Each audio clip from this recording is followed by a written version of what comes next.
ঠাকুমার প্রদীপ আজকে হাত থেকে পড়ে ভেঙে গেছে। ঘরে সবাই হুলুস তুলুস, কি করে ভাঙলো, কোথায় পাওয়া যাবে এই প্রদীপ। সবাই ব্যস্ত হয়ে গেছে। তখন আমি অগত্যা বাজারে গিয়ে ঠাকুমার জন্য একটা ইলেকট্রনিক প্রদীপ কিনে এনে দিলাম।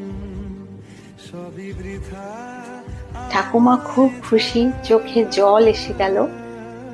ঠাকুমা সকলকে বলল, কে বলেছিলি রে নাতনি আমায় বংশে প্রদীপ দিতে পারবে না? দেখ, আমার নাতনি আমায় বংশে আশ্চর্য প্রদীপ দিয়েছে। তখন আমি ঠাকুমাকে বললাম, হ্যাঁ, তুমি যে রোজ হাতে ছ্যাঁকা লাগিয়ে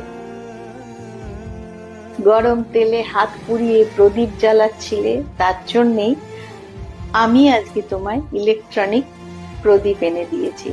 এটাই এখন থেকে তুমি রোজ জ্বালাবে। ঠাকুমা আমায় অনেক জড়িয়ে ধরে আদর করলো।